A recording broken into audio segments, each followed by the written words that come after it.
Hi everyone! Today I have something really special that I want to share with you, and this was a live call that I just did this past weekend with my good friend Dorian Iten. And Dorian teaches lighting and value and shade and color and drawing and painting similar to what I teach. So we have that in common. We have that passion for really good understanding of light. And so we decided to do a group collaborative project together. So we got onto his Discord server and we had a small group of people, and we came up with the idea on the fly with the group of people. We came up with some unique characters, a unique environment, an action that those characters could be in this setting, and then we sketched out the whole creative process of making an illustration. We didn't take the illustration to a final polish level, but we took it pretty far in this 2 hours. And what was fun was we kind of went back and forth. So we had a Google Drive folder, and we took the Photoshop file and we would save it and then send it back, and Dorian would paint and draw, and then he sent it back to me and I would paint and draw in this whole process. It was a lot of fun. We spent the whole time talking about creative process and visual storytelling, and told stories as we went and collaborated with the people in the Discord server, and it was a lot of fun. So we wanted to share it with you. Dorian will also share his own version of the video. He has a recording as well on his site that you can find in the description below. Check out his YouTube channel. Check out his website, the shading course. It's amazing. What he teaches is awesome, and I love Dorian. We collaborated together on some projects, and it's just so much fun. So I hope that you enjoy this video if you want to see the entire process. All right, enjoy. Let's start. People who will join after will get the hang. Great. So we will do for me it's an experiment. I have not done this before, live in this format, and I think it's a really cool format. And we want input from all of you.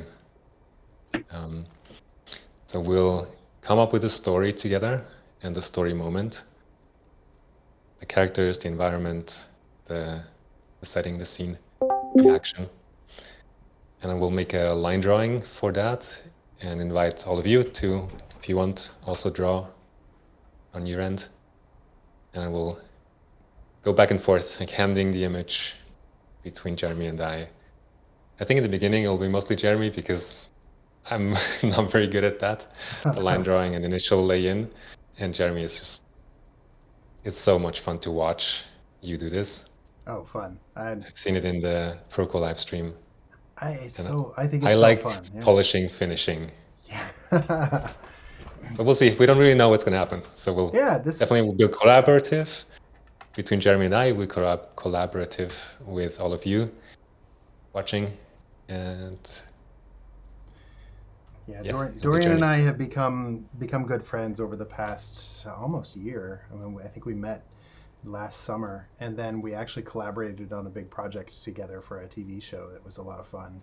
And we became good friends. We have the same passion for light and color and for learning and kind of like breaking things into logical pieces of the pipeline. And then we were just trying to come up with ideas of how we could encourage our communities and give something back. And so I think that idea of we're going to just do something live in front of you and show you the whole process. I think a lot of people get lost in process and they think, I have to do everything all at once, where you really can break it down into smaller chunks. And then doing this where you'll see the whole process, because we have no story right now. We don't have a plan at all. We have not pre-planned anything. My thoughts for how a little bit. I mean, like the structure. The structure we've gotten, but for the story, we have no clue. No. So yeah, I see somebody already posting in the chat. This is what I suggest we do. In order to make this, I mean, we could pick a whole story, but what I think is really fun is if everyone comes up with interesting characters first. Just an interesting character, a single character. And when I say interesting, not like a doctor. Let's say an interesting character would be a doctor who's afraid of blood. Or, there's something, a Viking who loves kittens. I don't know. So if people write a bunch of different unique characters, then Dorian and I will look at all of these and we'll say, okay, we'll take 2 of these characters and put them together. And then we will say, give us an environment, some place that they would fit or maybe not quite fit right. You know, like if it's a doctor who hates blood and you put them at a vampire convention, that would be a whole thing that would be fun to draw. And then we were going to come up with an action that one of these characters can do in this environment, and that's where we'll start. We want something that's really interesting. I often talk about with my students and people in my mentorship program coming up with a story that's worth telling rather than just making a pretty picture. If we do just a pretty picture of somebody standing at a window and they're not doing anything and there's nothing unique about it, that's just a pretty picture. So we want something that's interesting here. So Let's take them one by one. So in the chat, we can scroll through and it will be all characters together and then environments. Sounds great. The chat is a little bit hard to find for those of you who are not very familiar with Discord. It's if you're on a computer, desktop computer, it's on the top right. There's a little chat bubble. And I think someone posts something, you can see their message pop up. And if you click the message, you will also open the chat window or chat modal section. I don't know what it looks like on a phone or a tablet. Also, like on my computer, I have it up, and if you click where it says meet and draw, the room that we're at, just to the right of meet and draw, there's a little speech bubble, and that's how you. That might be even easier. Yes. And it'll pop open to the right. All right, so we're starting to get some in. Teenage girl who's more mature and brave than her father. Ooh, that's a good one. An inventor who's been trapped on a deserted island. Yeah. A fisherman who's afraid of the ocean. That's fantastic. A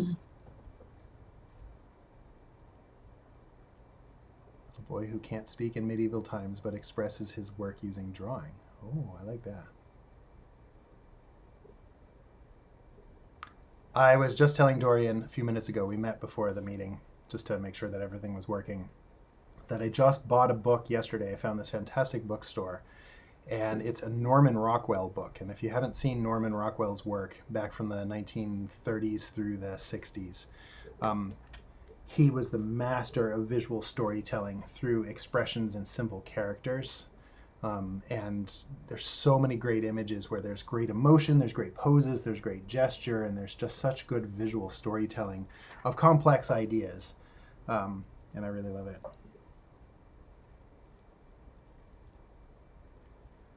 I've done a few copies of Rockwell paintings. Yeah, they're really good. I had the opportunity once to go to his studio in the museum where his work was, and what I really enjoyed about it was seeing the photography that he did in the town, and then walking around the town where his studio was, because the museum is his studio where he made the paintings, and you can see like, oh, that's in his painting, that's in his painting. That's and then you see the photography of the people from the town, like that policeman actually was a policeman in that town. That's so fun.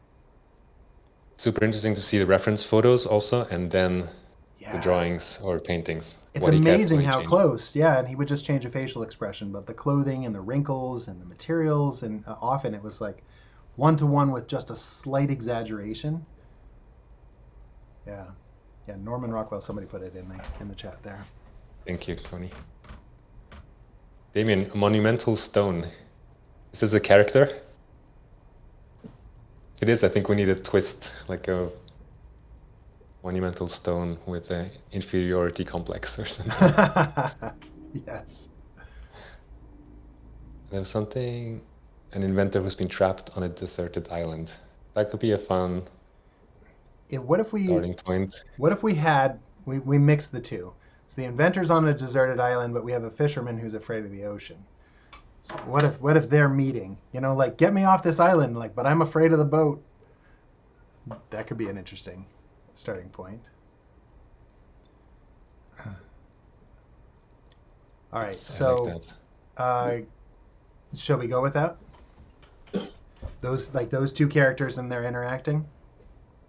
I think someone who's afraid of water, if it's like a fisherman afraid of water is really a stretch. That would need a story to explain how they became to be a fisherman. But maybe they're just friends or lovers. Yeah. And one is on the island stranded and the partner is afraid of water, but they're the only one who can save them.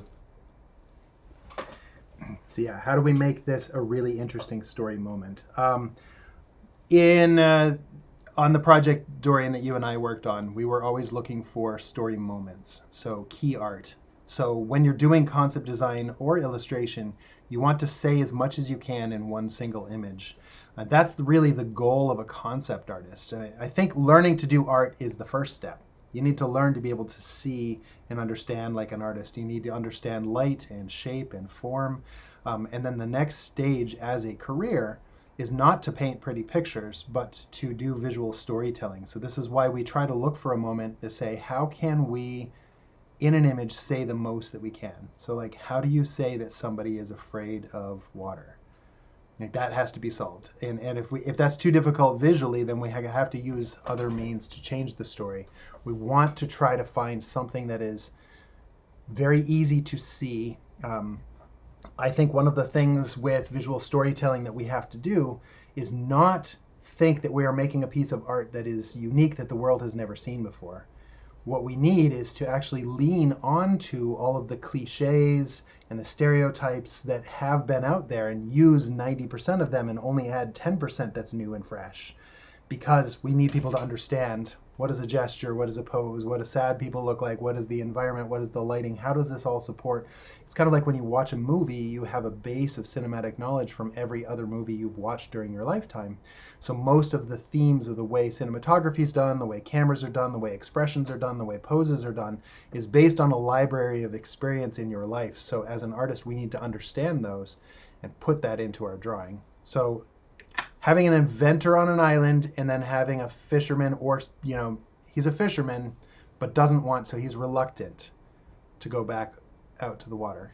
How do we show that visually? And I think talking about this together is a good way. I would assume the environment, I guess we could talk about the environment to see if this helps us figure out how do we tell this story.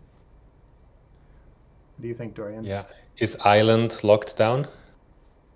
And we just want to know what kind of island, or island can be interpreted in different ways, like a rock in a lava stream, I guess, is an island. Do you want to keep it to island, or you want to open it up? I think we should open it up a little, because I think, what if the island for this inventor is that they've been told that they have to do a different job. They work at the fish factory, but they really want to be an inventor. So I'm just trying to think the best conflict. Fisherman's afraid of the ocean because he always gets seasick. Yeah. Everybody do write your ideas into the chat that you have, because we just want to make a really great story moment. And I think the inventor is the inventor helping the fisherman overcome? Like, maybe I'm thinking if the inventor is trapped on the island, he doesn't need help. He can free himself. He can make his own an airplane, or So what if our maybe story the is person on the island is afraid of water, and the inventor is coming, but the inventor is also afraid of water, so he can't help. What if we simplify? Because simplifying always helps. We just have an inventor who is helping a fisherman who's afraid of the sea. So I like that. There's a boat that has to yeah, I like that. So it's just the inventor helps the fisherman. So they're going to have to make something and show the fisherman how to use it, where it's a boat that you won't get wet. It has something about this.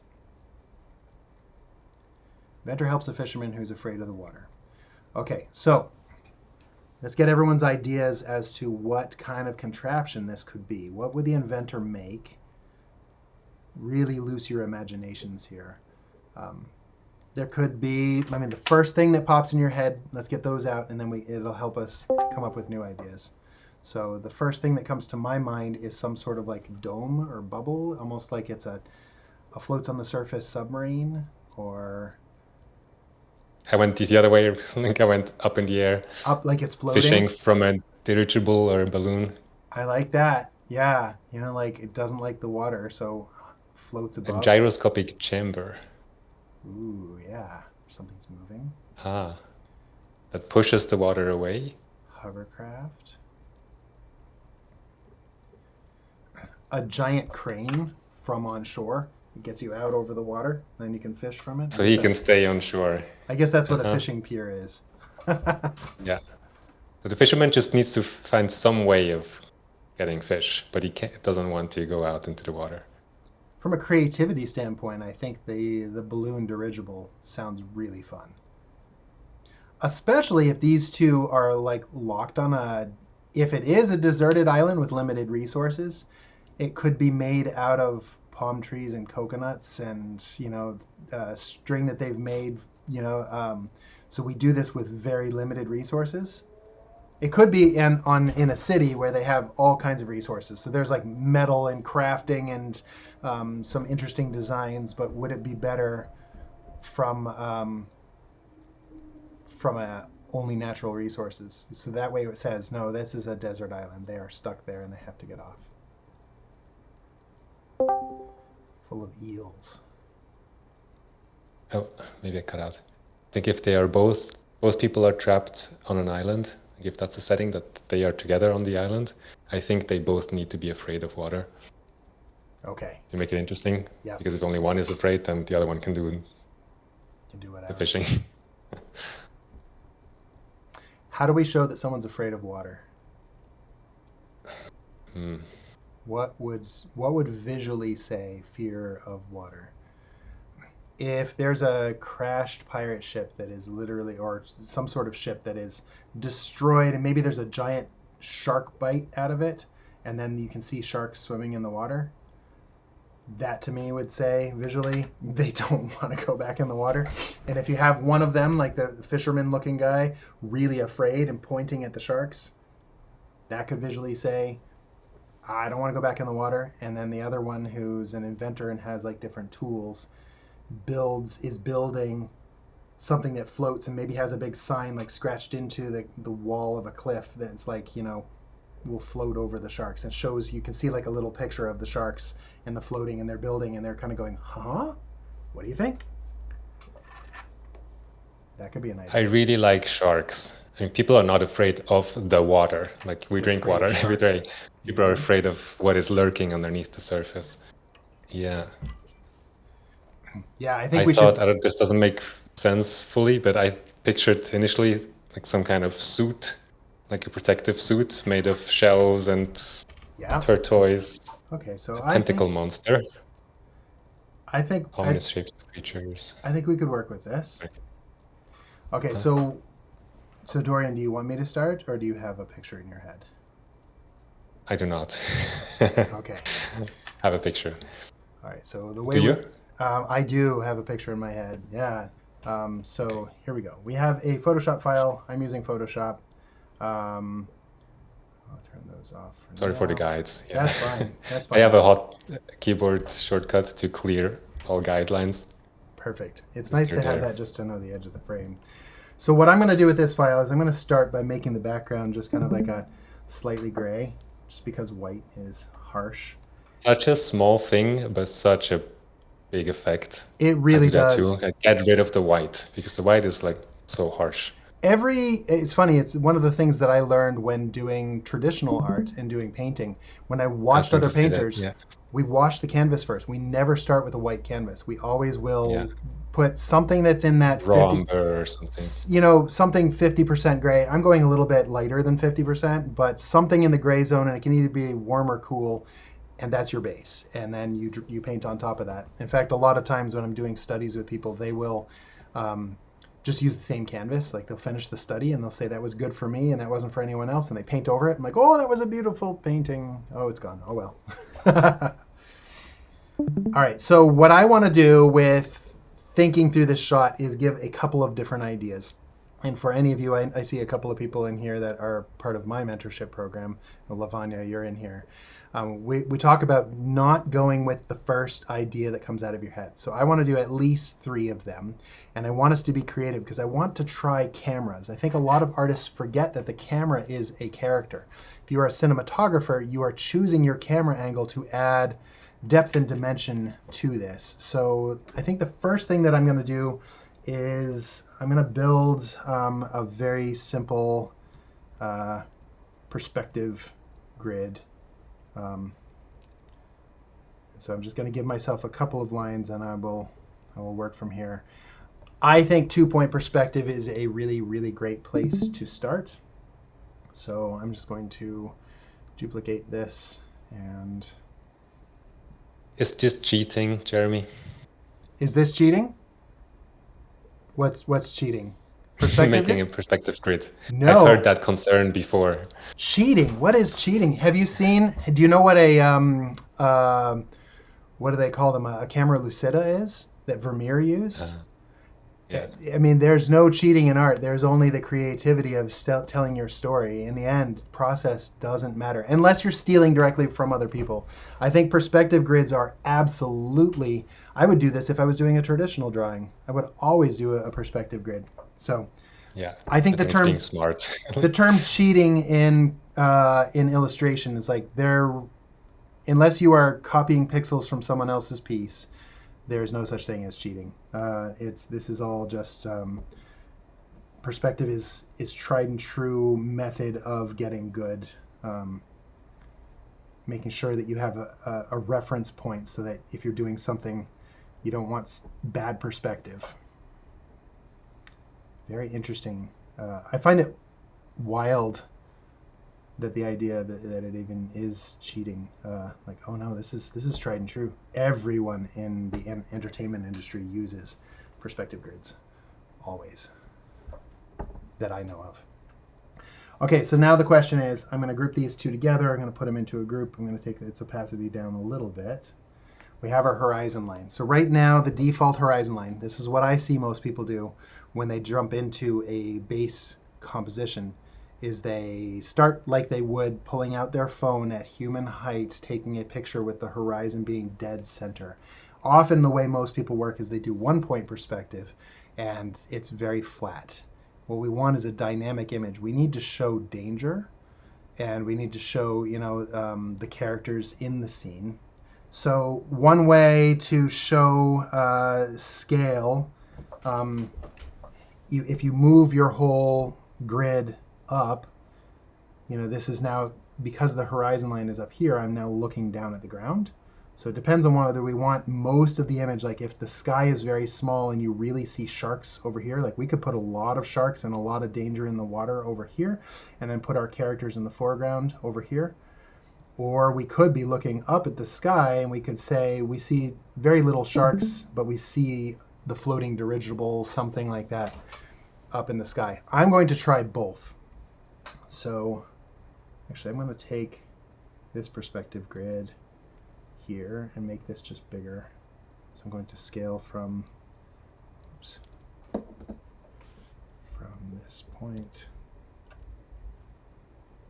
just so I can see this a little bit bigger. Do the same with this one. There's so much overlap between cinematography and illustration. They really, yeah. It's the same craft. One moves and one is static, basically, is the difference. Right. So many principles. They really are the same thing. Okay, so for my first sketch, I'm going to do this in loose.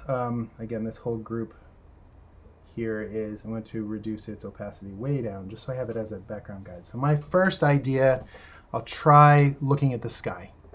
And I love the idea of trying to paint very, very loosely to just get the idea of like, what if here's our little island, maybe there's some palm trees in the distance and we see like a little bay of water here. So this is ocean and there'll be a wrecked ship. Maybe there's a boat right here and it has a bite mark out of it. And then there's sharks. Hans in the over. chat said, draw shapes of something scarier than sharks. And also the Kraken coming out of the ocean. Maybe there's also sharp rocks in the ocean, like it's in some sort of bay where you have just like, it's just danger. I mean, if we want this, I think we want the sky to be blue if we do this, so that you say, oh, okay, like I could put storm clouds, but then a dirigible would also be scary. So if the sky is just safety is up in the sky, it's puffy, happy clouds in the sky and danger in the water, and there could be, there could be waves and, dangerous things out there. Now, that doesn't leave me very much room for my characters, but if I have one of the characters being like pointing at the water, like, maybe he's like curled up in a ball with his hands around his legs, just sitting and looking out like, this is terrible. And maybe our other character is standing here and he's like, maybe this is like the edge of a cliff. And he's scratching in, like, here's our balloons that we can do. Plan for it. Yeah. Nice. Yeah, I like that. He's just kind of like standing there looking at the wall of this. Here's like the edge of they have no room to escape. Maybe this is a big cliff. So they have to get Charan says, what if they have less time because the volcano is about to erupt? Oh, okay. So we could do a big volcano back here. The only thing with that is if they're going to fly, that's also a problem. Fly away from it. Yep. So, but they're in a desperate situation. If we have, this didn't leave much room for our how are they going to actually get the supplies? So, there's idea number one. I'm going to save this. So I'm going to take these two layers with my perspective and that sketch, group it. I'm going to duplicate this because I want to reuse that perspective line. I'll take my sketch layer, select all, and delete. Now let's do another. So when I'm thinking about this, I think, okay, let's try one that's a little bit more with less sky. So let's take the perspective grid. By the way, this is a wide angle lens. If you see both of your perspective points on screen, it makes the wider the lens. So we're going to see a lot in this. The farther you move them out, the longer the lens gets. So it's a little bit less warp, a little less things kind of going into the background. So if we want this to feel more like, we could move our perspective lines off to the side, and it will just make the lens a little bit more natural, a little bit more comfortable. But tension, we can also take that whole group. If we want to add a lot of tension, put the rotation point at the horizon and then just tilt. Yeah. I thought that's what you were going to do when you said before about like putting the horizon in the middle. Yeah. So if we do this, that will have room for the sky over here and we'll have room for the beach over here. So we're still looking down and really split this frame. Not all the way, not at a 45, but just enough to really add some tension to this. So it's just a little bit. I'll say let's try this. Okay, so let's try a new one. So our water line will be back here. Let's give a little more space on the beach. So if we have our water kind of come like this, here's our waves. We can still have a boat in the background. Actually, I want to save this. Dorian, do you want to try the sketch on this one? I am really bad at this. Okay. Like this step of envisioning the whole setting, I get overwhelmed very quickly. So let's put the boat a little bit. I can try. It will be ugly. It might be instructive too, but yeah. So I'll go a little bit further and then take it out. So let's just say there's a distinct reason why this guy's afraid, because there's a kraken that's eating his boat. There's the boat a little bit farther back, and now there's sharks everywhere. Maybe there's also the jagged rocks that make this really look, the ocean is a scary, scary place. This gives us a lot more room on the beach. We could have our mountains over here and really give a lot more depth. I'm thinking that this is already better. Again, going for the first idea or not. I want my clouds to look like happy blue sky off in the distance. And then if we have, what if we make a little platform for the inventors? Like, this could be made out of sticks and branches, but on top of this is some sort of new craft. I'm just going to try to quickly design just something. Maybe there can be the balloons on this. I was thinking about this. Where would they get balloons, or what else could you He used to get something in the air So if we don't use on an island. balloons, they could take. We could make it more of a dirigible. So if we have a dirigible, like something, They would need fire. yeah. So you could have like a little fire going underneath to make like a hot air balloon, and this could either be made out of like maybe there's like palm fronds. Heated too. Yep. Something that won't necessarily. I've seen in different movies where Fire. like leather scraps from like we could make it look like it's just like patchwork of maybe they're like here's the The sail mast, of their the ship. sail, yeah, and there's I this don't know if that would work. bits of the sail, and we could kind of just have something here, um, and then I think that if we make the characters a little bit bigger in frame, like this guy's like pointing at the fish, and he's like, he has real wide eyes. We make that like he's terrified and he's pointing out that way. And then this guy right here is just kind of like saying, hey, like look at my idea. So if we put a rock over here, and it just shows like sailing, here's the clouds, here's us over sharks. So we make this into like a kid's drawing, and then the island over here, something like that. Maybe he could be reaching out and being like,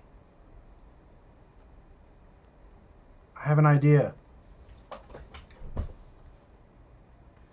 I think this is a little bit better than our first drawing. We'd have to work with how I to like build it. Let's do one more just for safety. We're a quarter of the way through this whole call because we have like 2 hours total, 90 minutes or 2 hours. So we're half an hour in. We've come up with our idea. So this is idea 2, and I'll save.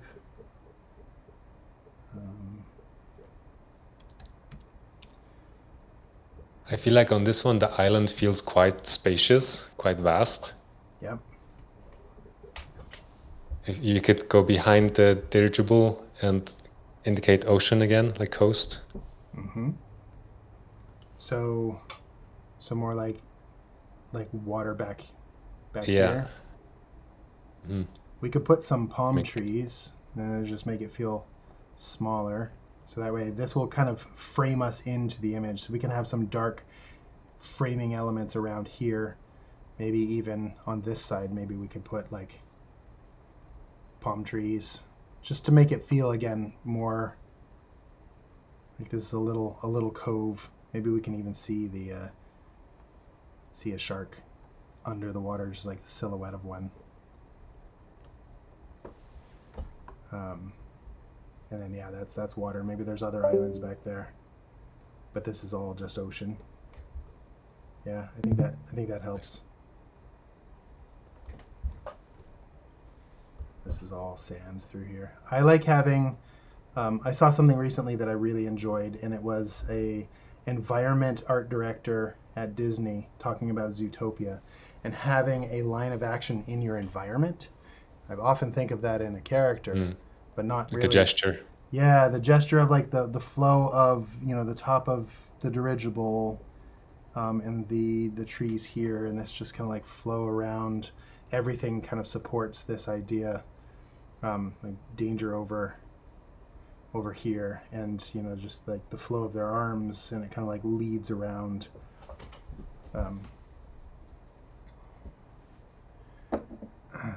All right. Are we Is happy there a way with this? to... Yes, I am. Is there a way to show this scene in an interior view, you What? think? Okay. Or not really? Let's try Like it. just to mix it up. Okay, so I'm going to again duplicate the whole thing. This would be idea number 3. I'm curious if people want to write in the chat. Is this a process that most of you do, of like really terrible but exploratory sketches, Or do people often go for the first thing in their head and start going straight to detail?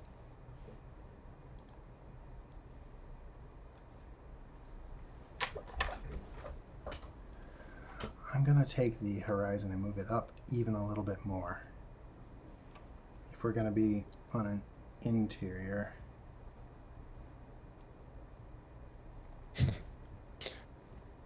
Laura's is terrible and exploratory. Yes. There should always be a period where your sketch does not look good, and that's fine.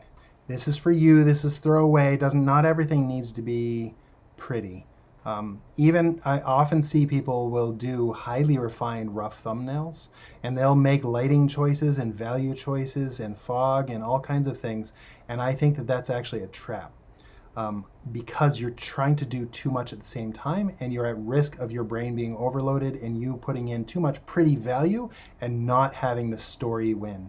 We are visual storytellers. The job, especially with AI in the future right now, the job that you need to do is be a visual storyteller as an illustrator or concept artist.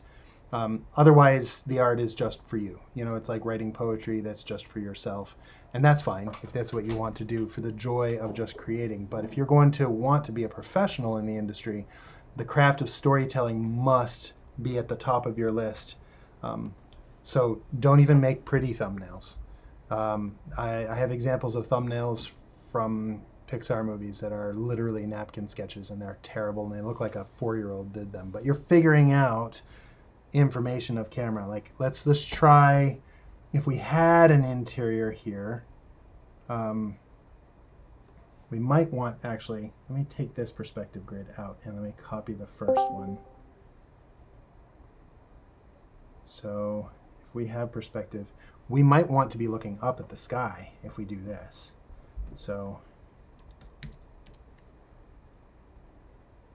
if we have this, are you thinking an interior like there's sticks and hanging things? It could be from a little hut they built, or it could be from the dirigible about to take off. Like, oh, are we gonna make this? So let's try the hut one first. So we have sticks and we have palm fronds or whatever, and this is our little kind of view of the world. Maybe there's a little table over here. And maybe we tell the plans, like we have blueprint maps of like, here's our dirigible. These are like drawings. One idea we could do, if we have like the table, the supplies, we could do this where they're literally out here floating into the distance off into a sunset, and you have the little, we don't even see the characters there, and then just down here along the water line you have sharks. You can have their crashed ship, the mast broken, and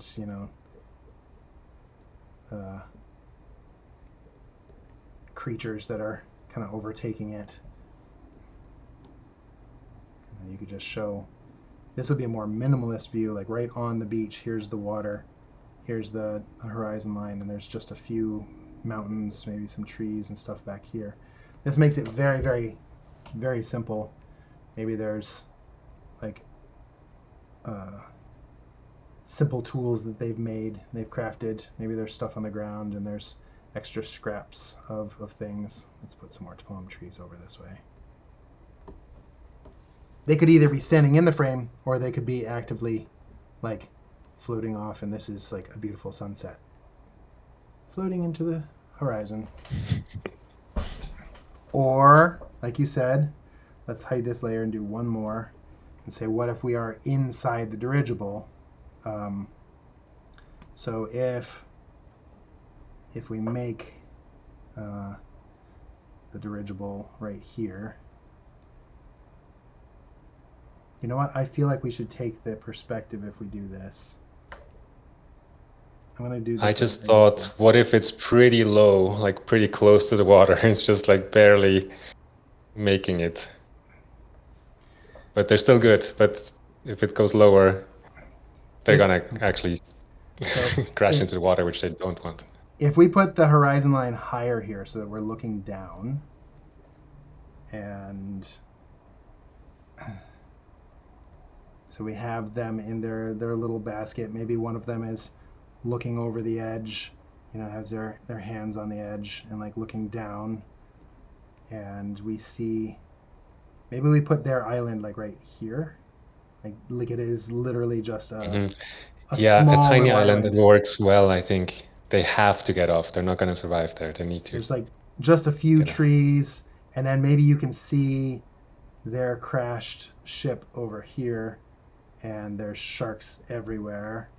Maybe there's even, giant sea monster coming out and reaching up towards them, like trying to. And we could even put like maybe this classic like eyes of the monster looking up at them.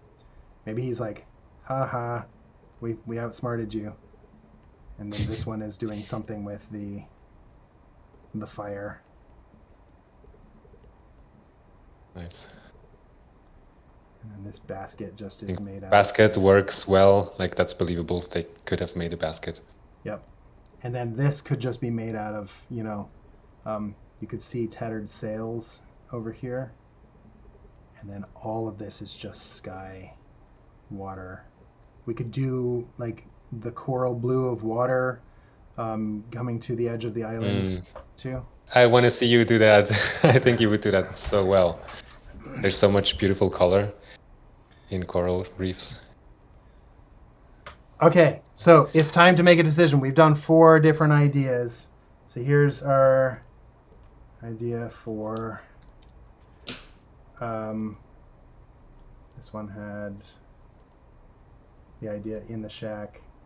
This one's Can I put screenshots of these into the chat? yeah. Do you want me That'd to? be okay with you? Yeah. You want me to do This it? is good. I got this one. Oh, Okay. You have it? yes. All right, I got the shack one also. okay, did you get this one? Okay. Not yet. Good. And you need the 4th one? Yes. I'm going to simplify the Oh, look. Sharon made a poll. Amazing. Oh, yeah. Thank you. All right, demo. I'm going to take the date out of this just so we have version 1. Yeah, thank you. Actually, I'll even take this. Let's say Sure.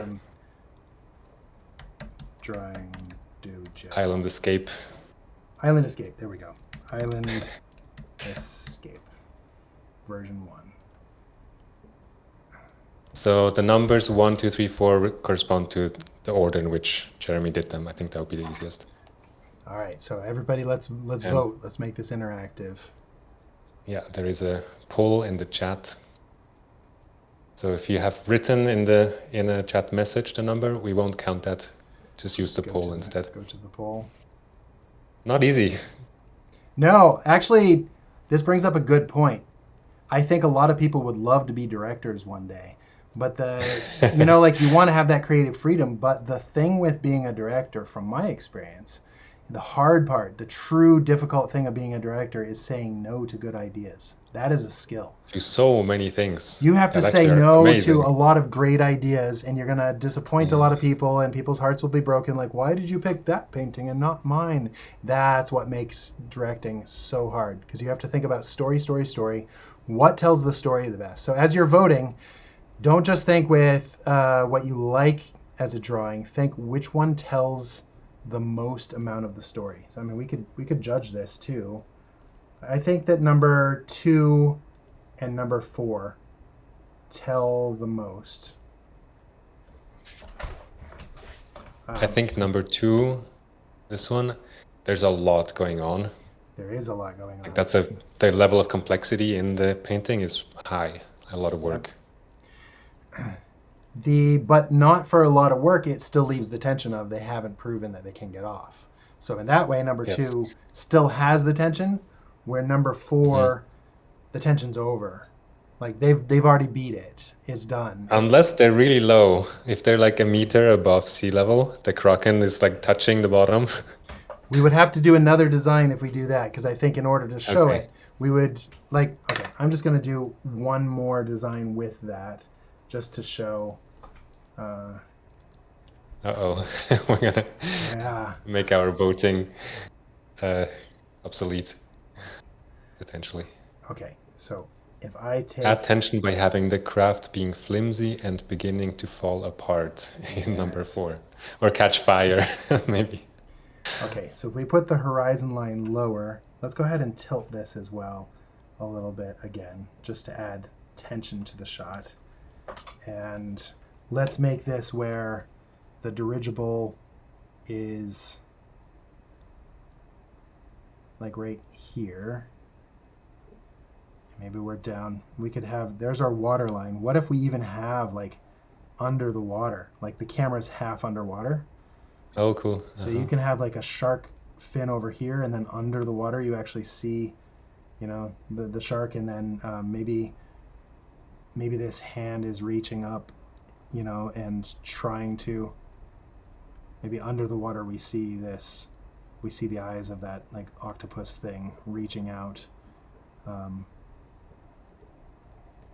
And then Oh, number 4 won the vote, by the way. okay, 62%. number four won. So we're kind of Perfect. developing that idea a bit further now.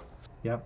So if we have shark fins all over the place, and then, you know, this character is like, you know, they're barely escaping. Here's like a hole, and maybe there's a little thing with flames and fire here. These are just. What do you think about it starting to fall apart in some way? Like maybe Like a cord just snapped, or. What if the Kraken is actually pulling on one of the cords? Ooh, I like that. That is very physical. Yeah. Like I almost get a little seasick thinking about that. You know, like if this Okay, is great. maybe even this is like they're like suction cupped onto, or we could even show a rip, and yeah, that, there you go. That has lots of energy. We could put like another island in the background. Like if they can just get over there, they're safe. But otherwise, we'll use these mountains just to show distance, so they can be far, but under the water.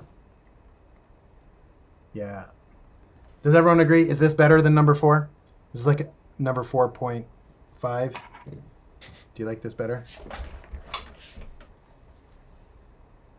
I do. I wonder now if it's a bit too unlikely that they'll make it. They look pretty. That looks pretty. But it's a hard to get moment. out. It's a moment that is like it's great because we're right in the middle. You want to see the next scene. I think the number 4 we had before was too confident. The number 2 was too early, and this puts it right in that moment of like, will they make it? That's the perfect moment for drama. It's key art. It's like, I want to see this story, and I want to know. I don't know the answer. Yeah. They might not make it. They might. Okay. Did anyone draw sketches? If so, feel free to put them in the chat too. That'd be cool to see.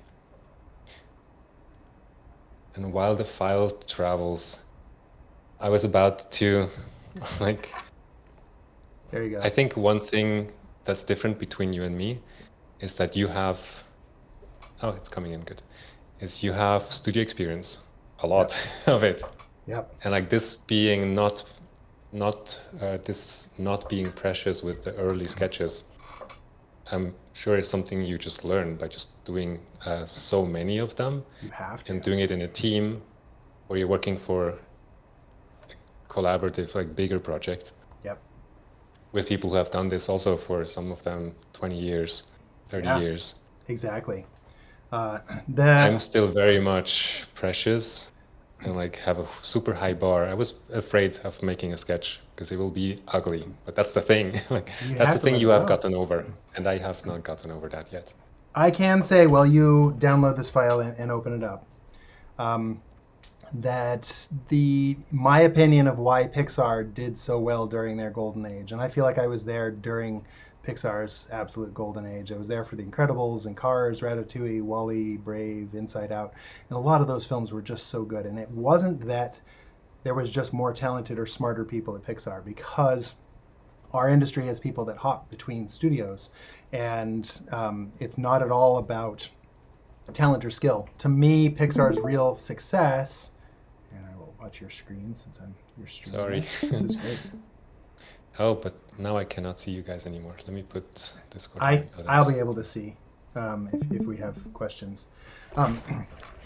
Anyhow, to me, it's the storyboarding process. They are willing to do these terrible sketches again and again and again and again and again until they have a really good story. Story is king. It absolutely is. If the idea does not support the story, it's cut, even if it's a good idea, even if it's a beautiful idea. Dorian, if you want to save a copy of this. Oh, you already have version 2. I did. You can delete all of those other groups down below. Sure. Probably keep your perspective just in case. Yeah, there you go. Mm-hmm. Anyhow, the one question I think that came up, there's a little plaque in Pixar that says how many storyboards were drawn for each film. This is not even concept art. This is just storyboards that are loose sketches like this of key moments.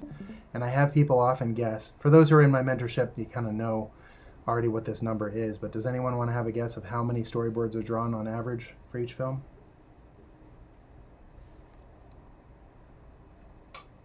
25,000.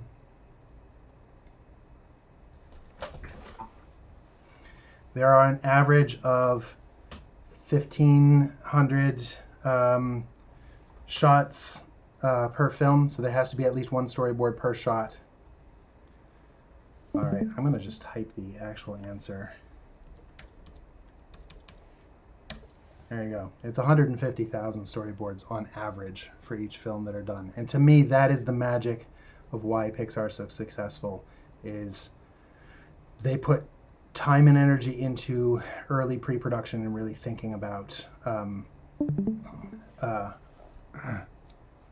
keep trying another sketch until we come up with something really, really great. All right, Dorian, tell me about your process of the way you're thinking with this. Yeah. So this is also scary, intimidating for me. This is still really hard. Like, I'm used to draw from life, where all the answers are in front of me. Yep. And a still life setup, or a portrait, or a cast, or a figure. So I think this is maybe what will be useful for me, and maybe for everyone watching, is if you coach me through a bit of how to approach this. There are things about color, especially in the beginning, and like how color fits together and how it shifts around the color wheel, that I've never quite understood. So my approach now was like give a rough base color to the different parts. So I did sky, I did the water top, I did the water that we're looking through, and the islands. I put a little bit of atmospheric perspective on this island to push it away. Okay, so this is a decent way to start. The only thing with this, the danger of this, and what I think that most people get stuck in, is because you have focused on local color, you have almost locked yourself into white light, which means it's going to be middle of the day. You have turned this into something that you're not considering the light first or the composition with light first. You've considered the local objects first. And that is a big trap that's really hard to get out of. So what I love to do, and it's good to think through that. Like, you do want to know what the albedo color of objects are. Albedo meaning if there was only pure white light, what color is something? It is the true color of an object. There is a way to measure albedo color. If I know one of you at the beginning of this chat said that you do CG art, and there is in computer graphics there is a color that you put onto an object. What I like to do is say, all right, what time of day is it? Because these colors will all change. What angle of light would serve this this painting the best? So we could totally do sunset. We could do the edge of night. The nice part about doing this at magic hour, and magic hour is that the moment when right before the sun sets, is that we could use the sun. Let's say like the sun is maybe just off screen to the left. So then we can have a really bright rim on the edge of the ship. I'm thinking about contrast, seeing the objects. Like, my mind says what I want to do first is I want to make sure that I understand the shapes. So compositionally, it's really important to understand the most important shapes. So local color to me in my mind is way down the list of priority. I would rather get good lighting that shows me shape first and then form. And so the way we do that is think brights and darks, and some people like to paint just value, but I think that's also a trap. I want to really think about the light. The problem with only going grayscale and then adding color is that you have the same problem. You will not see the interactions of light. You won't see bounce light where it picks up some of the local color, and it's actually a hard skill. But it's a better starting point than thinking about local color first. It's a heavier lift in a way. It's a more is. complex task to consider local color and the light interacting. But what you end up with is much more easy to work with afterwards. So I have an idea for you. Why don't you keep the file, because I'm going to have you still do this next step. But why don't you stop sharing your screen for a second, and I will share mine. Okay. And let's talk about reference, because this is something, talking about cheating. There is no cheating in art. So let me see. I'm going to pull up a new window. Reference. Use reference. Do not be afraid of reference. If you are afraid of reference, then you are believing a lie. There's two different places that I think are great for reference. One for film is Shot Deck. Shot Deck was created by movie people for movie people. This is for us to be able to truly see what other people have done. Like, we can go in here and we can look for ideas to go, ooh, what if the lighting was like this? What if it was foggy and misty and blue? That's really cool. I want to look for ideas. And this was made for movie makers to inspire one another to say, what if we had light like this? Not copying the image, not taking anything from it, not stealing the image itself, but let's look through shots. Now this comes up here. They have 1.3 million shots from 6,000 different movies. We have titles. We can look things up. If there's a particular movie, or like, I really love the feeling of that movie and the lighting color, we could find one. Dorian, think of a movie that you love. Let's see if it's on here. Oh, Amelie. Amelie is a great one. for magic color. Amelie is fantastic. So, do we see it in the list? I think it is in here. Try Command F. Right there. There you go. Okay, so now I'm going to just look at this for inspiration. And I can say, are there any shots? I probably don't want to choose something that's an interior to inspire an exterior. So I'm going to look for some exterior shots, because I know she has. There's a lot in this film that have beautiful exteriors. Like, we could extract that light of that shot and put it in, let's see, cloudy day. A little rainy, but also sun could be nice. Yep, a little bit of sun into it. Most of this film is heavily color graded, so it has a very analogous color palette, or a kind of a duotone. Like, it's all warm except for, like reds and greens. This movie is all about reds and greens, all the way through. Everything is graded. The shadows go green, and then there's red, and then there's occasionally blue, like red, green. The whole movie is very red, green, and blue. There's like a 3-tone movie, for the whole thing. In fact, this scene, this lamp was not blue in the shot. I saw a making of. They made that blue just to have red, green, and blue through the whole thing. Red, green, blue. I don't know if you've ever noticed that before. So the tritone, there's the blue again. Greens, blue, because you have to draw blue to attention to things.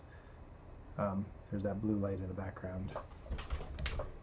Let me see. I'm going to do it one other way. Instead, I'm going to say browse shots, and then I'm going to say over here, you can say, I want this exterior, and let's just say beach.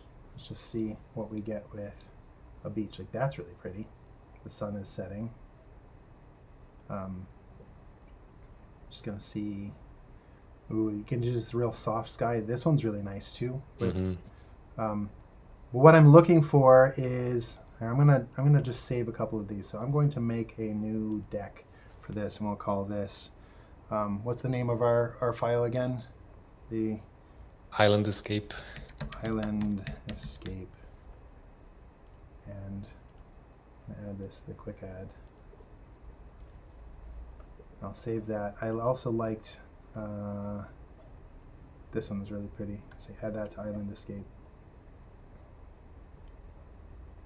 That's really cool too. This is kind of like the midday thing that you're doing, but it has some directionality, has some colors to look at.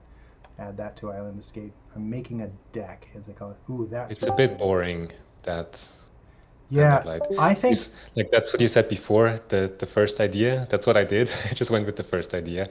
And it's just meh.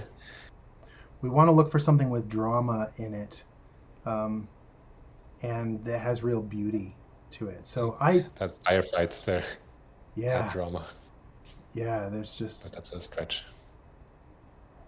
Okay, so I'm going to, instead of searching for beach, we'll take beach out and let's just say sunset.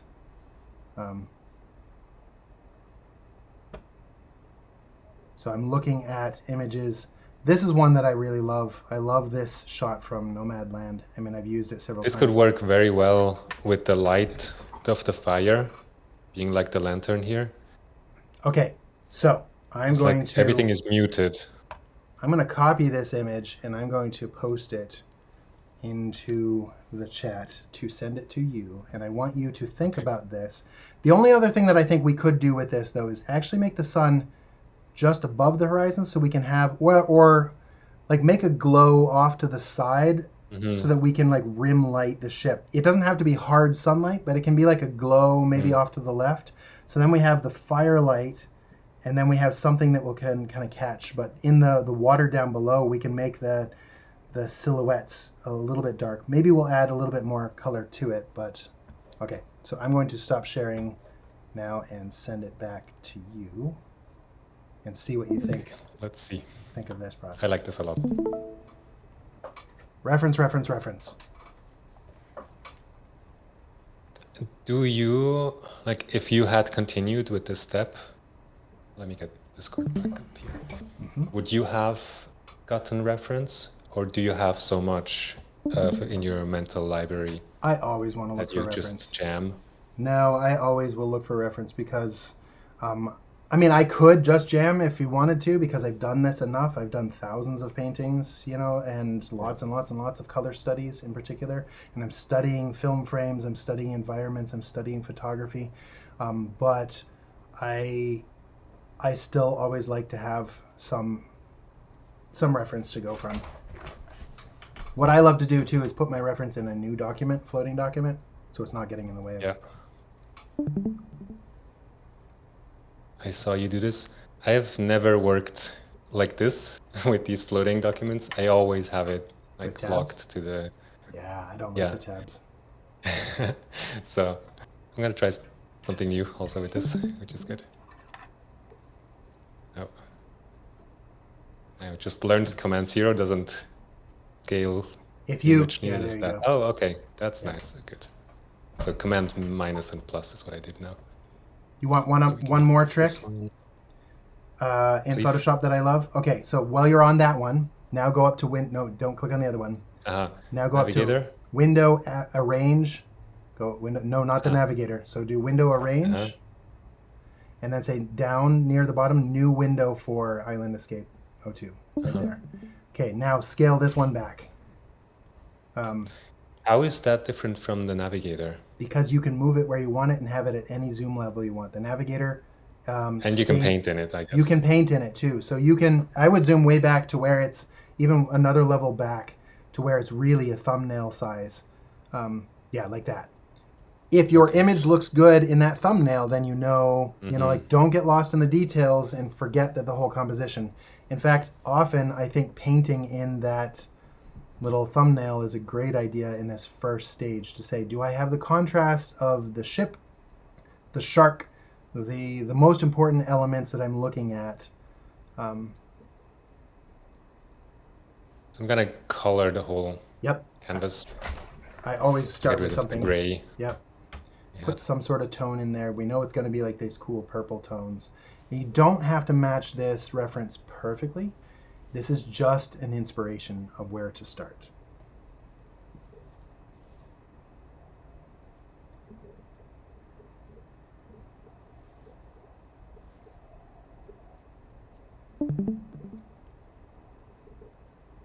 So the water, what would water, if this was not land but water, what would it look like? Okay, so it's going to be Do you mostly really know? reflecting the sky. Let's The get the sky. sky. Let's get the sky and the dirigible in there first, and then Yeah.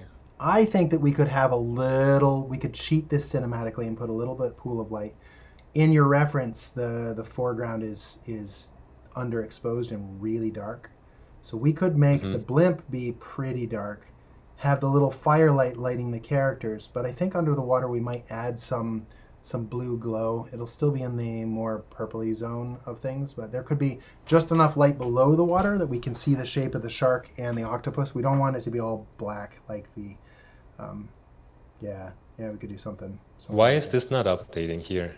Do I have to It come should back be. to it? Uh-huh. Yeah, Let's see if I it's pin funny. something It there now. really, Oh, mine, I need mine. to activate the window. That's strange. Move it. Mine, Oh, it always updates. Very and strange. the other way around. Oh, It should be updating. I can wonder. I try It might closing it be. again? It might be because you're streaming and recording, and your graphics card is just like, nope. Hell. Hmm, no. There we go. Now Okay. it's working. But I think I made a change. When I undo. Okay. I can Interesting. cheat that, so I can occasionally undo, redo If you want to something. use the navigator, It's that's fun fine to too. work in this tiny image. Yeah. But yeah, at some point I'll have to switch over. So we're missing some orangey glow. And I'm color picking up here just for speed. In the chat, someone said, "Can their creature be bioluminescent?" That's a great idea too.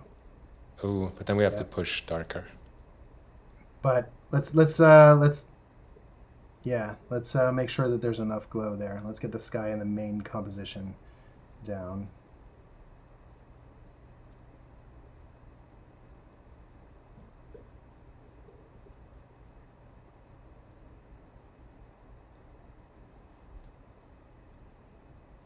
So when I look at this thumbnail, there's too much of this bright, pale, very gray blue in here.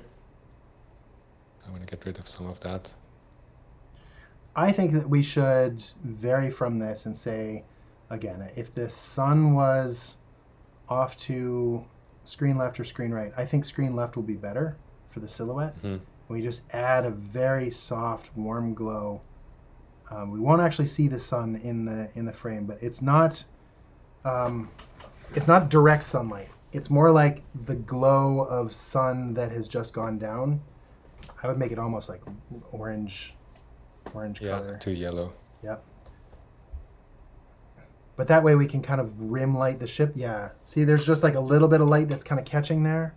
And that'll catch the monster and it can catch their faces. And then we can use the firelight to be kind of from screen right on them. I think that's going to be really nice. And then we can paint a little bit of sun onto those mountain peaks on the right too. That'll just kind of like, it's going to be an excuse to pop the silhouette a little bit more. And already, see, we don't worry too much about the local colors yet. You can if you want. If you want to say that's red, that's cool. I like this. But you just got to Purplish. always remember what the light is going to do to this. We probably won't see it, right there on the surface, but under the water we will. But we wanted here. to see, that's going to be a reflection of the sky. So it's going to be the same colors as the sky, but just kind of broken up. Here, I really have no idea what I'm doing, like without reference, and with a very limited visual library in my head. Okay. But you are going to fix it. Dude, you tell me when you want to stop and hand it back, because I could at this point, I have some ideas for what we can do to help with this. But I'm going to let you I think reach the the point. fire will be important. The fire is going. I think in a few minutes, yes, I will gladly hand it over. So with the fire, I think this I learned from you also. Yep. that there's in the middle of the fire is yellow, and then more on the outside, there's a hue shift from Yep. yellow to red, almost purple, from the center to the inside. How do you actually, how would Why you don't, paint why don't you, this? leave Maybe I that hand it back to you. Yeah, Sure. you can do Yeah, that. Because I that's okay. find my light sources kind of grow, and then I have to push it back, and it's just Yep. not very efficient. Okay. What else would I see? So I would definitely want a difference in value and probably Yep. color from Yep. what is underneath the water and what is on top.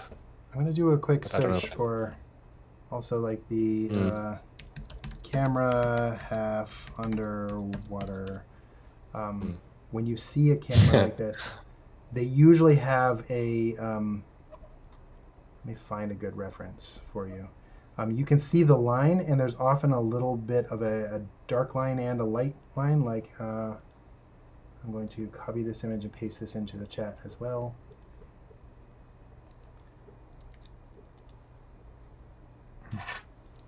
So in order to see the what's above and what's below, there'll be a little bit of a meniscus on the edge of the lens, and a meniscus is the same in your eye. Water tension will bend a little bit up towards the lens. I don't know if you've ever seen these type of lenses, but it'll have a dark part and it'll have a light part as that water kind of curves up onto the dome of this type of camera. These are very specialty cameras. So it sits out in front of the lens a good, it's longer than the lens, so it makes like this huge bubble just far enough from the lens that you can see under the water and above. So we'll try to do something like this with our water as well. Nice. Okay. Value range-wise, I feel like everything now is kind of in the middle tone. We're going to need have to a histogram. get some. Need more contrast. We do need more contrast. But don't do it like this though. Don't do an overall contrast. Let's do it through the light. So undo, or cancel. Leave it like this and send it back to me. Let's do it with the light. Because why not do a levels adjustment like this? Because what it's going to do, the saturation increases. Your saturation, and you're doing this globally, where you want to do this with the lights. So what you're basically doing right now is you're reducing the dynamic range of your camera rather than changing the lighting. So the dynamic range of a camera, you're basically turned a beautiful camera into a cheap camera, and you've made the brights brighter and the darks darker. So it's just added contrast on top of what you have, or what you really want to do is craft the light. Brighten the brightest parts. Right, only certain things, and do it more intentionally, because really good cameras and really good illustrations from film have a very high dynamic range. So we really want to be able to see and feel that and not lose. We don't want to make it look like you've taken an iPhone 3 and to take a picture of this in the water. We want it to look like this is straight out of a movie, and it has a really good dynamic range. So we can see all the brights and we can see all the darks, but the contrast is great. Perfect. So it's on the way. Okay. And if you can make a copy and make a version 3, absolutely. Then we have the steps. Any questions from the audience so far? Stop my screen. I'm saving it. I see your O2. It would be cool if the tentacles were designed so that when lit by the sunset looked like fire on the water. Interesting. Okay, hold on. Your version 2 didn't come across with any of your... Just double check. Downloaded it, but I don't have... I saved it before, so maybe... Maybe save it again. You could delete the O2 that's up there and save again, because it still has... Okay, well, you know what? I'll just save it 03, Perfect. And then you can just work on that. Great. It is saved. It is uploading. Do painters have to worry about color space when coming from Mac to Windows? Color space between Mac to Windows doesn't matter, but color space is very important. Let me save this 03. I see it now. I personally... It won't be ready quite. Okay, you tell me when.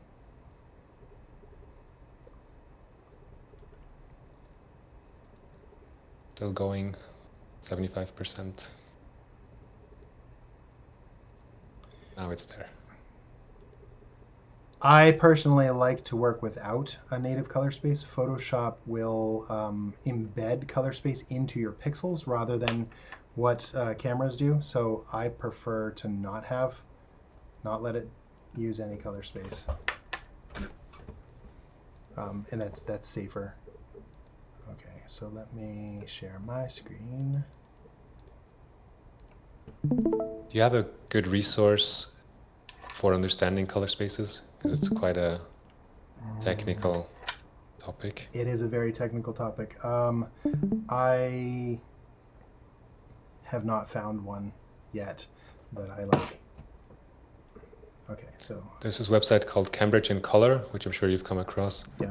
I just looked if they have a color space page, and they do. So I'll put that in the chat. I can't vouch for that particular article. I haven't read it, but it's an amazing website. Really good information. I've worked with color scientists before, and even the whole industry is still up in the air over this as to do you use ACEs, do you use sRGB, do you use Rec 709? There's all kinds of things about this, and the industry has not settled on something. Okay, so I'm going to make a duplicate of this. I'm going to save as. Lavanya asks whether you can reiterate what needs to be done to increase dynamic range with respect to contrast. I think that's exactly what Jeremy is going to do now. Yes. Okay, so right now, if I blur my eyes, here I'll try my thing and see if mine works better. New window 4. Let's zoom this one out. Right now, if I look at this from a value standpoint, just pure value, and I can hit Control Y to just do value, it's all very gray. Blah. It's just there's no brights, there's no real darks. It's all just kind of in the same range. So we want a little bit more contrast. We don't always want a tremendous amount of contrast. It's a good way to start, I think, kind of from the middle, and then push into your extremes with saturation and with value. So I'm going to darken the blimp itself down a bit. I want, what I really love, we talk about a core shadow, and we want to see the change of light on every object. I know, Dorian, when you're painting and you're setting up your still lives, you do it where you have a bright, and you can see the terminator angle and the way the light wraps around this, and we really want to see a well-lit image. You'll always see a change in light. And so I look for rim lights on both sides. Like what we could do in order to have good contrast on the edge of this blimp is we could say maybe I will put a little bit of like a cyan type of light from back here. So this is going to be like a rim light that's coming from like off, maybe the sky off to this side has more cool in it. And then from this side we have that warmth. And let's go ahead and make this a little bit stronger. Let's let that light wrap a little bit more. I'm using a brush that has a lot of sensitivity. Maybe even these hills back here can kind of pick up some of that light. Make this a little darker so we can see the silhouettes. We're looking for shape and form. So the first way we do this is with contrast. I see you're also roughly following the form with your brush strokes. I am, yeah. I'm kind of like moving that light, with the way that I'm drawing this. I think that the tentacles of this creature, and I do love that it is kind of this purpley creature, should have a good amount of contrast and darkness to it. So what I'm doing is I'm not just darkening the whole image because I like the softness of the sky. Our reference image of the sky is really beautiful and soft. So I don't want to lose that feeling where we can have our fire and we can see into the shadows by crunching everything down. I just want to make sure that, like, let's say these tentacles kind of come down into the water, and then maybe they even get a little bit of that. They're wet, so they're going to pick up more of that direct sunlight. So this will allow us, we're looking for specular reflections. Yep. So there's going to be just that little bit of contrast, even on maybe the top of the shark catches some of that. And then what I think would be great to do, I'm experiment with this, is under the water. Let's do more of like a a cyan type of thing. So we're seeing this foggy under the water, and we want to see silhouettes. So there's a lot of haze underwater. It's almost like you have a really foggy day under the water, and you have clear on top of it because there's more particulate under there. So if we see silhouettes. You make this look so easy. This works so well. But can you see There's how much? so many options of color you to choose. Like you have hue, Yep. value, chroma. There's so many different hue choices you could make. Yep. And you went a little bit towards cyan, greenish blue. Yep. Well, I want to contrast. Why was that? I want to show, I mean, underwater in the ocean tends to go more, I mean, I love the shift away from, I mean, we're already in the purples. Yeah, So if I to shift make it more adjacent. yeah, you know, and I mean, cyan and orange just work really well together from a color theory standpoint. I'm going to pull up, because I still have this up. Let me look at this reference image of, okay, so I'm going to copy image. I'm going to just keep the reference. So this image has a lot of dynamic range, which means the bright doesn't clip to just pure white, and the blacks, I mean, if I zoom in, I could still see her face. And this is how you tell whether an image has a high dynamic range or a low dynamic range. If this was, and I can fake it here, if I do a curves, this would be a cheaper camera, would do this. And most of you with your phones, if you were to try to take a picture at night, this is what it would look like. Things clip to Right. black or to white. Versus film cameras will capture so much more of that softness of the light, and that's what this camera is doing. So as a reference, I'll leave this just kind of open and scale down here. I like the levels of kind of contrast in the sky. The sky's a bit brighter in the reference too. I think Yep. we could push that. So if we think of the kind of like line of action here, if I do some of those Yeah. cyans in the sky that are in the reference, see there's cyans down and through here, and then there's Maybe these around blue the purples. tentacles that grab the Yeah. dirigible. We could look for we could kind of like paint lines that kind of draw us to like this is our escape. So maybe along the horizon as well, there can be some light. Because we're looking at a horizon, there's always going to be brightest on the horizon because it's the most amount of air that we see. And before I go too much further, I do think I want to try an experiment. I'm going to make a new layer, put this into add mode, and I'm going to pick a deep kind of red-orange color. For those who work with me, they know I do this all the time. I'm going to take its opacity down and make this brush really big. And I'm going to branch apart from my reference and just say, what if we have some glow of sun that's just off screen? So it's really going to kind of say where they're going is happy sunset. I hear angels singing. Is this normal? Can you see what that's doing to the whole image? Maybe we carry some of those pinks again. The sky is safety. The water is danger. And maybe I make this smaller and take some of that out down where these, where that is. We'll put some of those reflections into the water. And We have a bit more than half an hour to go. Okay. So this is not going to be a fully polished illustration, but hopefully it's helping with the visual storytelling. So I'm going to just do a hair more and then hand it back to you, Dorian, because I think you kind of see the vision of where we're going, right? And you're really good at Oh, polishing. the fire. Yep. Okay, so I'm putting a little bit just extra things in the sky here just to show some of that, like some distance and scale. And now let's add the fire. So I'm going to do the fire the same way. New layer. I'm going to go into add mode. I'm going to choose a deep red. And I'm going to say, all right, into here. And again, I have a soft brush with a low opacity. So it's going to have just a little bit of glow up onto there. Let's make this orange and make this smaller. So here's the glow of where the fire itself will be.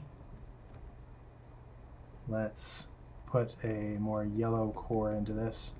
Our goal is to be able to take the lines. So I'm going to reduce the opacity of these lines because we don't want lines in the final piece. So I'm going to keep it there just so we have some reference. But this one I'm going to call fire. And these are sky glow. The sky glow, I'm just going to bake these in. So I'm going to take these layers and group them down. So now Get rid of my early colors too. All right. Into perspective, I guess, also. So I usually like to keep the perspective just so I can check things. So I'll put this up top. I'll leave it with the lines. And that way we have this if we want to check where our horizon lines are. And I will eventually take this fire and merge this as well. So I think that we should paint a little hot white core to the fire as well. So when you're painting light sources in general, you're going from the outside in? Yes. Yep. Because I want... I want to see that as the light goes away, it loses its temperature. So like there's the rim. Maybe I like that so far. I'm going to take this and I'm going to merge these together. And what we need our characters. So I'm going to select from the characters. I just realized that too. One is completely transparent. We don't have characters at all. So I'm switching back to a normal brush. If we had the time to do this as a full illustration, I really think that we need to figure out the pose and what they're doing. Maybe this guy's working on the... I just want some contrast. So how are you choosing the color now for this? Just something very similar to what's already there as a base, and then we can shift it? Or how are you thinking about I'm trying to think. The one way that I love to work is to kind of think of everything as if it's just 50% gray in the world at first, and then I can always shift and change those colors later. So I don't want to think about skin tones at this point because I have really strong lighting. So I would rather think of the ship. Right now the ship is just kind of all gray, but I want to see cool light coming from screen right as a rim light to separate them from the background, and then some of this warm light maybe hitting their faces. They are the most important thing, so I really want to see that. And then I've got these wires that are coming here. I want to really see that moment of tension. If we have these strings kind of coming up, those are the most important thing to really tell our story. And then if I want to find the local color to say, all right, they're wearing a white shirt, so I will go and select this color and say, well, I'm going to brighten and desaturate, and now it looks white in that purple light. Because I've desaturated, maybe I'll shift a little bit towards... this is a whole topic on its own of color relativity. Yeah. It's a hard one to really master and show in just a moment how to do it, but I don't want to think about local color and change my color wheel to that local color. Like, can you see how this looks like a white shirt, but really I'm painting in a magenta color? And then maybe I even do a desaturated kind of cyan for this side where it's being hit from that light. Ooh, I like that. You know, and so I can even have it a little bit brighter, and that will really pop and stand out as, you know, so I'm not thinking about what color is the shirt. The shirt is green, move it to green. I'm really thinking about the light itself and what that does for the image. The last thing I'll do is say there's going to be reflections of the sky in the water. So I know there'll be some, anywhere where there's light up here, it's going to work its way into the water. And let's do a little bit of a bright edge wherever the tentacles are coming out of the water. And we can just like, here's some blue sky, so I'm just painting on bits of what we're seeing in the distance. And under, there's going to be a reflection of the tentacle on the surface. We're not actually going to see through the surface here. We're only seeing underneath down here. And I really want to see that kind of like the shape of those tentacles kind of reaching. So I'm going to increase a little bit more color in there. I went away to look for reference. I switched to my browser for a second to look for water surface at sunset. And I came back, and what you just did with adding the specular reflection of the tentacle on the water surface, like that hard edge and the color of the purple, that makes such a huge difference. Okay, so I am Super cool. saving this as version 4 and sending it back to you because we have. Oh, well, let me do one last thing too. I think that we want one more layer of bloom, so I'm going to do add. I'm going to go back to my soft brush and pull its opacity down, and I think we want to have a little bit of the red onto the characters and kind of like spilling around here. So I'm going to make the brush really big and just like make it look like there's a glow of that light Yes, up, bloom, you know? glow. And Yeah. some of that will be like subsurface scattering up into the ship, and we can definitely use this as like light onto the characters' heads as well. Mm-hmm. It's gonna, Nice. again, Yeah. it's gonna make that like real pop of contrast where they are. This is And another example of you're painting the light. You're not painting things and yes, materials and local colors. You're painting the light. What the, would the light look like interacting with exactly. those things? That's why I don't want to think about local color into the end, because I can always shift a gray thing that has all kinds of color in the light back to whatever color I want later. Let's see what that's doing to this. I'll merge these layers and save. And I'm going to send it back to you. Okay. Have you saved anything to the version 3 file? Or this is straight I saved as a version version 4, 4? so because of the way Okay, it's so I should saved. make it a 5. Yep, so let me bring it here. This is fun. Is everyone else enjoying Super this? fun. Okay, lighting mentor. Kia, hello. It's uploading. 25%. 50%. 75. Finishing upload. There you go. Version 4 is up there now. It's all you, Dorian. Downloading.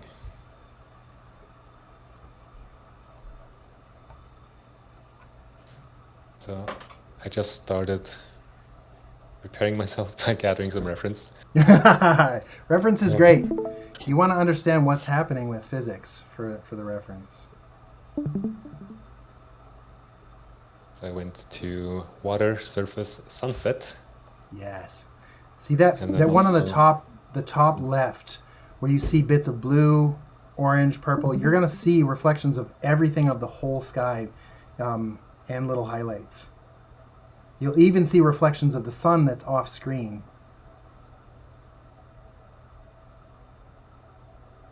sorry, I was in the file naming. Can you say that again? So in the Top left? yeah, see how you're picking up the whole sky. You're not just picking up what you're seeing above the sky. Yes. You're picking up what's behind you, what's off to the right, to the left. So the darkest darks, the brightest brights will all be shown in reflective objects, even things off screen. So like you'll see reflections of direct sunlight, even if the sun's not in the scene, because that water is waving and bending. You'll see it like that. The sun's not in the frame, but you're going to see little sparkles if you really study what happens with reflections. This kind of matches our lighting. It does. I think there's a bit of danger adding bioluminescent creatures I think and so too. lava and things like that. It's going to take away from our story. Again, Yeah, too many directors, focal points. you have to say no to good ideas. It's such a cool idea, but in this case, it's not about bioluminescence or lava. It is a danger between these two creatures. The end. Goodbye. Oh, no, I'm gonna keep it because It's a pretty picture. some things I could use. Maybe. You think I should Yep. close it? I think it's too much. I think it's going to take away from the danger. We just really want to see. It has beautiful colors there. It has gorgeous colors. Another painting, another time. Yep. Okay. We still haven't done any real unique design. Like for me, if we were to redo this, I would want to really think about the shapes of the creatures and the shapes of the people and the poses, but as a demonstration of and yeah, the designs of what is the dirigible made of. We really need, like, for me to do this full illustration, you'd need like 4 or 5 hours. We're trying to cram everything into 2. As a professional in the industry, you would probably have 1 day to do this as an illustration. As a beginner, you probably give yourself 3 or 4 days to really do this right. But this would be an afternoon job or a 1 day job if you were a professional concept artist, which is probably terrifying, but true.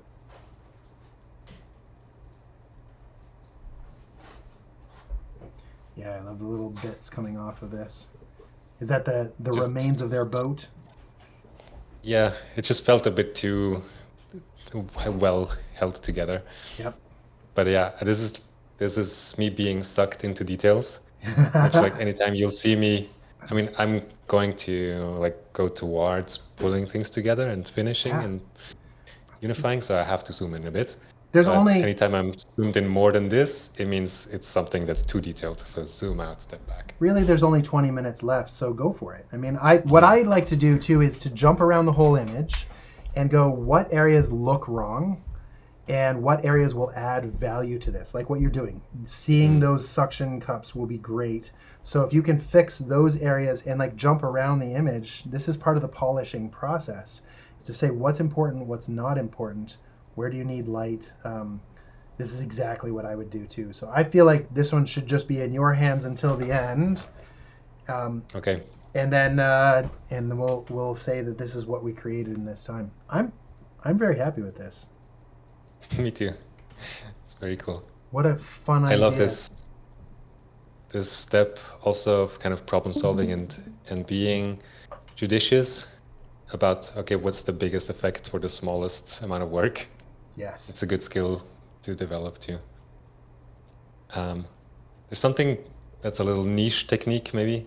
Like, we do not want the lines in the final, Nope. but if I just get rid of them completely, some things that have held together until now with the lines are too lost. Yep. So something I do sometimes is make another layer on top, make it a clipping layer. Maybe I'll show separately first. So you're gonna Just paint. painting here and make this a clipping layer to the lines. Yep. And then whatever I paint there is just the lines will become that color. Yeah, that's a great way to have something So you can there still as a guide. keep the structure and tightness, but make the lines kind of not look like lines. One thing that I think might be really nice down there at the base of this mountain is to do a little bit of sea mist right at the shore, almost like the waves are crashing, and so there's just a little bit of haze that will lighten along the edge of the beach. And that way it's... I have a cloud brush. Yeah. I can use my cloud brush. You can use your cloud brush. I would make it very subtle, and I'd probably make it cool so that it looks like mist rather than dust. And very, very subtle. This color or brighter or darker? I mean, I would, and right now you're in a gray. Yeah, I mean, that would work. Just see what, I still, because of color relativity right now, it feels warm. I would actually do a blue. An actual, like, take your color right now as magenta, make it actual blue, like change the hue to, yeah, somewhere around there, and then add a little bit of saturation into it. Just a hair. Yeah, try something like that. Now it'll feel like water mist. Mm-hmm. Again, color relativity is its own subject. And then, yeah. If you have that on its own, it's probably too much. if you have it on its own layer, just take the layer opacity down a little. Yep. Yeah. Just a little subtle, because we just want to see the lines of like, this is water, this is beach, this is mist. All of this should be about clarity.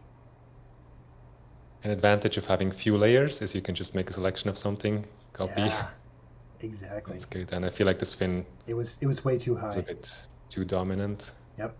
And too high maybe too, yeah.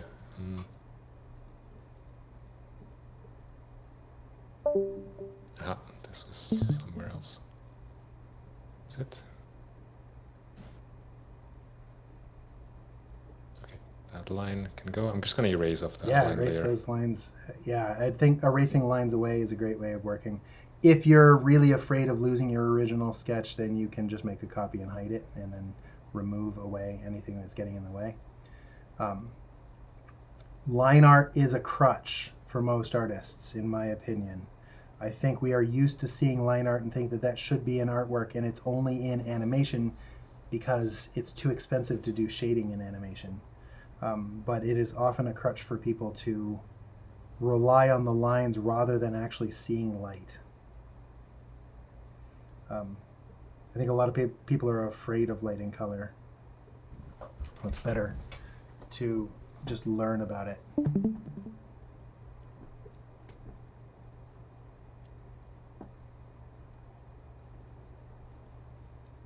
Maybe a bit too heavy-handed, but it's nice to see that distant, see something in there. You could also make a dark line right at the water's edge, right below the light line, and that'll make it feel like water that's hitting the camera. So just underneath. Doesn't have to be too dark, but yeah. See how that feels a little bit more like photographic, like it's hitting a lens.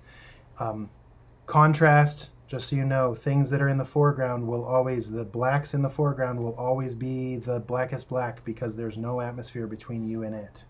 So when you're doing studies from life, especially large environments, remember not to have contrast way into the distance in your mountains. Right now, these mountains are well balanced because there's no blacks. There's no need for really harsh contrast in the distance. Otherwise, it'll make it feel like those mountains are much closer.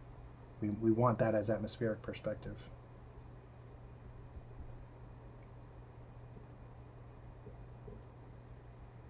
Yeah, that's going to help a lot. okay. Zoom out, Dorian. Do you think we can have more contrast underwater? Yeah, I think so. Let's push it. Much. I would put, think of it as mist. Remember, you could, even like the tentacles that are a little farther away. Yeah, there you go. We want to see depth. So anything that's in the foreground and every layer of those tentacles that goes a little farther back, there's so much underwater haze. We should see that kind of like layering.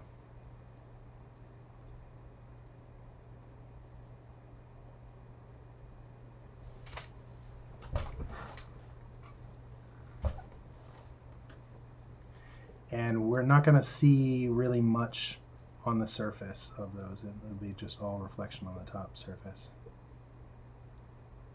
Should probably look up tentacle reference, but I feel like there's no time, so.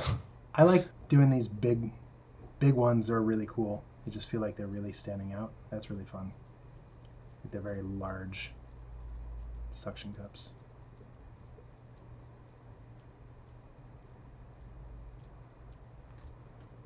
Cleaning up the line layer.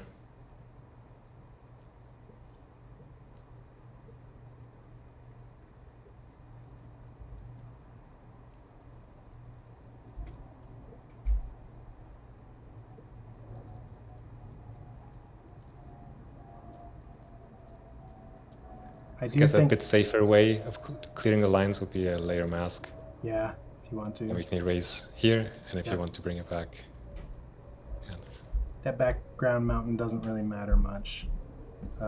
It's just somewhere that they're going. What matters most is the midground of the characters. So we want to really make sure that the highest contrast is our focal point. We're not necessarily always, but it is usually where you have the brightest brights, the darkest darks, and the changing contrast. That's going to draw your eye more than anything else. So learning to explicitly put that where you want to look and manipulating the light to draw that contrast is going to really help. I did draw on the paint layer some of those darks. I see. They're not in the lines. I see. Yep. That's why they're not changing color. They feel a bit too black. Yep. I think you'd have to... Dark local value, I guess. They could pick up some of that sunlight. I just want to make sure that you really clearly see, it's got a hold of the ship. I have smoothing turned on. That's what... Oh, yeah, that'll slow you way down. My brush was behaving weirdly. Yeah, that's fun.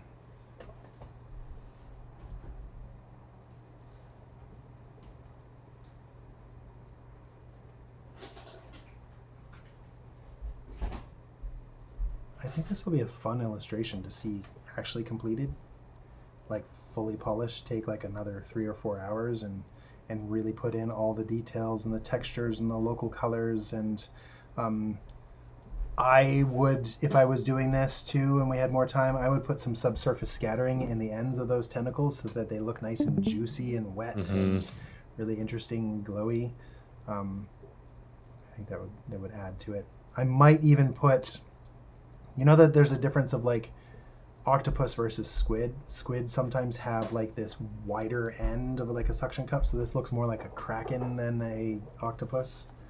I don't know how to describe that. They like their tentacles kind of come out and then they have a bigger suction cup at the end, almost like the tip of an arrow type of thing. It would be fun to play with that and see. Mm-hmm.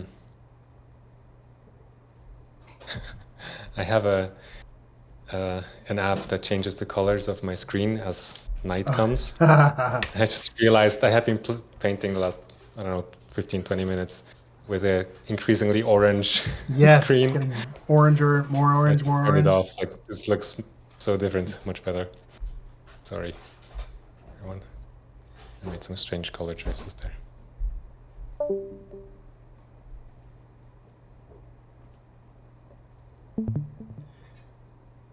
Another thing that I'm seeing that I would do, because the way my brain works when I'm painting is I work big to small. So I'm thinking about contrast and where the light is first. The soft light, the rim lights, kind of drawing attention, and then I see smaller and smaller details. I think in order for those tentacles to feel really wet, that there should be just a couple of really bright, like glowing, highlights from the sun that have some bloom on them, so that it just feels like it's really wet, and then I would add some like yellow orange bloom around that. Yeah, that'll really give that feeling of wet, and it's also going to tell us that the sun is just off stream.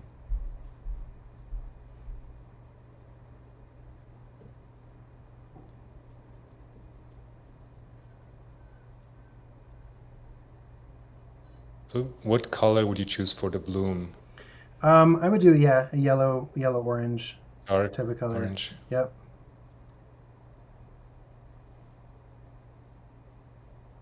And the screen?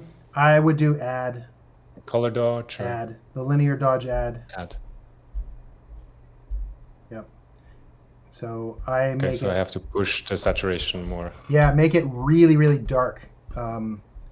So deep and dark. This is where you take your opacity of your brush down, because that's way too much right now. Yeah, I'm just... No, this should be like that. It's perfect. I'm testing the resulting hue. Yeah, see how just that little bit of like bloom makes it feel, if done very gently. That highlight is too white and too big, I think. Yep.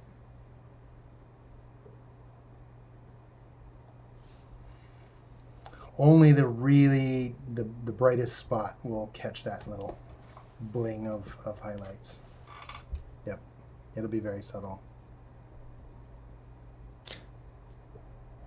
Mastering bloom. And yeah. Black and white you use very, very, very, very sparingly, right? Exactly.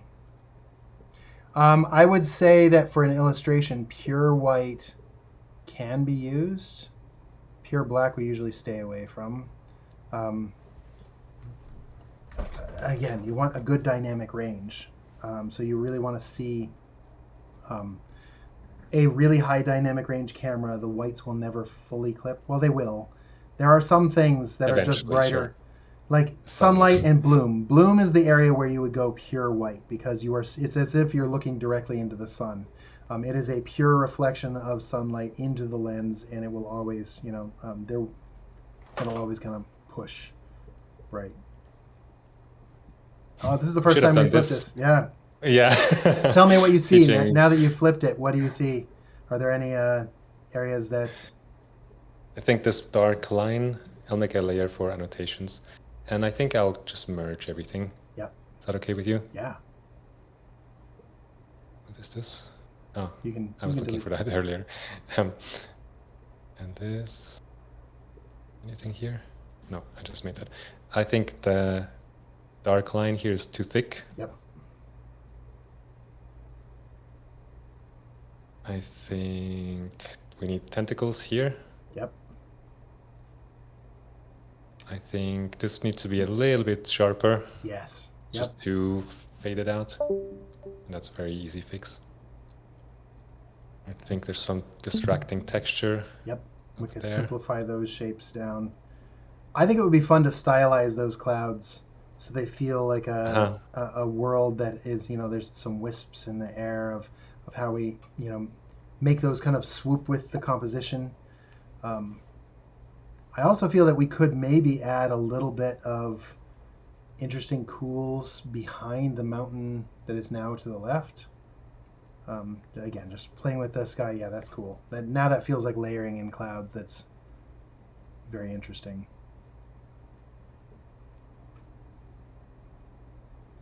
This is a lot of fun.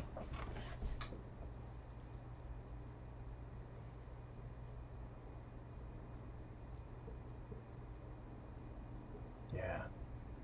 As long as it doesn't draw too much attention away from the characters, it's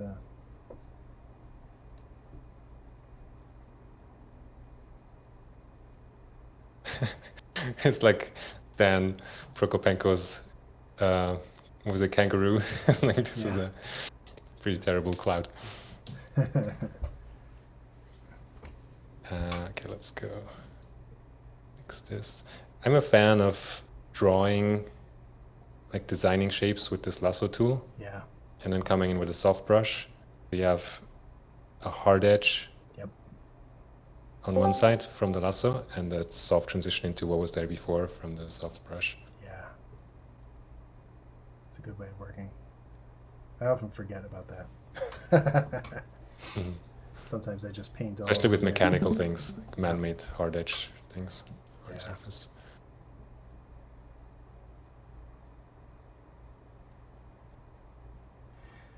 Before we go, are there any questions of any kind that people might have?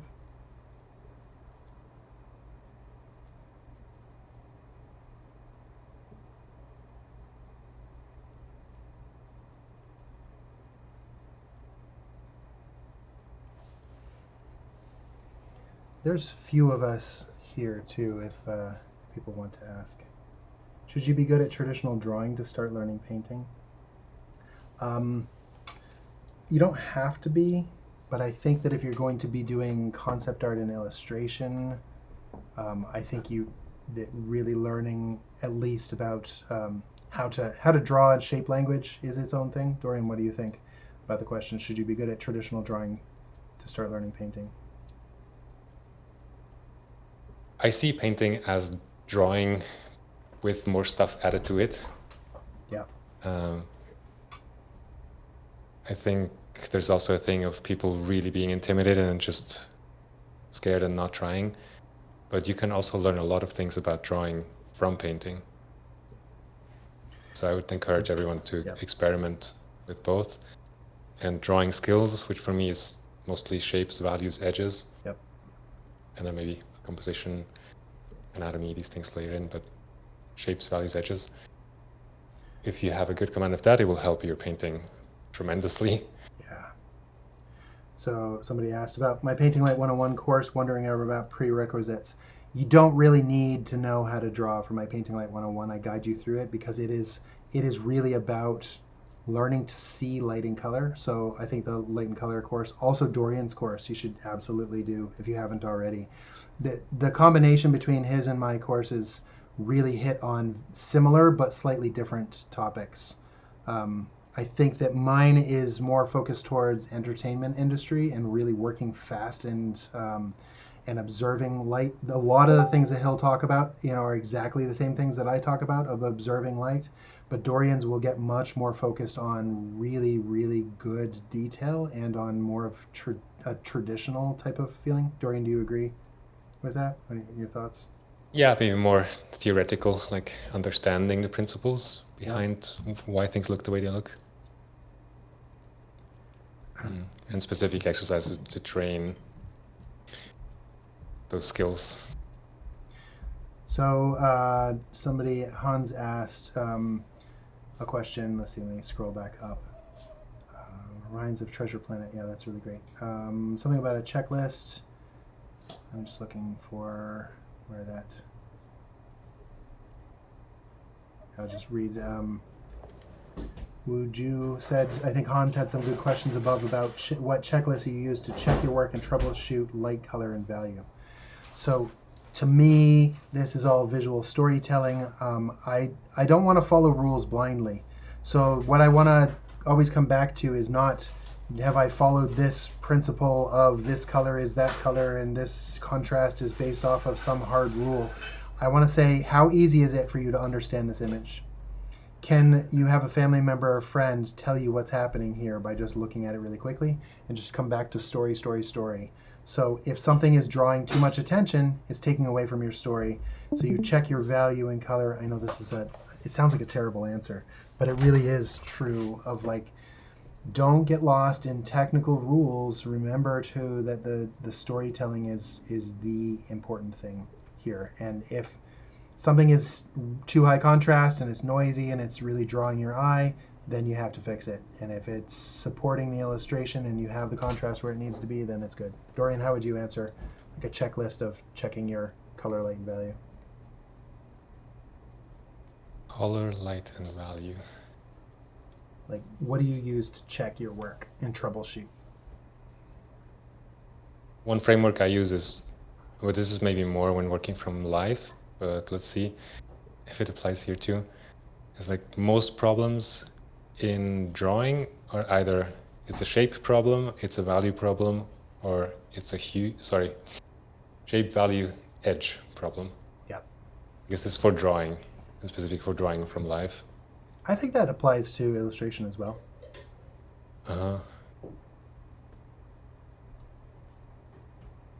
That's one thing, and then just what calls out at me. If I, especially stepping back, zooming out. Yeah. And oh, this is from before. That's why this is not updating. Yeah. Like what is too loud, or what is not loud enough. Yep. And then I will go there. Exactly. Hans, I'm not sure that I have a very clean checklist. Yeah, it's kind of per. I'll have to think about that one. That was a really good one. How do you develop your conceptualizing skill? Is another color or question. Again, I think practice, practice, practice. Do it again and again and again and again. Give yourself, play games like this with family and friends and say, write story prompts, as many of them as you can, and say, can I draw something that tells that story? And then bring somebody who doesn't know the story and ask them. It's like, what do you think is happening here? And if everyone says something different than your intention, then you know you failed at it. Let the project itself become your test of, have you done good at conceptualizing what it is, where are they going, who are these characters, what are they trying to escape, what is the danger, where are they, who are they? And like we haven't said that they're fishermen or adventurers. We don't know if they've just gone out on an adventure in a dirigible. We could put fishing nets. We could put, as we polish this, we could put things that make it look like it's all come from an island that they've been shipwrecked and there's just pieces of old pirate ship and a mast or whatever, anything into this. And then basic drawing skills too. Shape language is something to study. I think there's, I would love to do more courses on just drawing skills and concept design. There's a lot of other great resources for concept design out there. I think schoolism.com is really, really good for that, since it's much more like Proco is wonderful, but it is more focused on traditional and classical art, and Schoolism is more focused on entertainment, and I love them both. They're both really good. And they're great resources to kind of like learn about visual storytelling and illustration.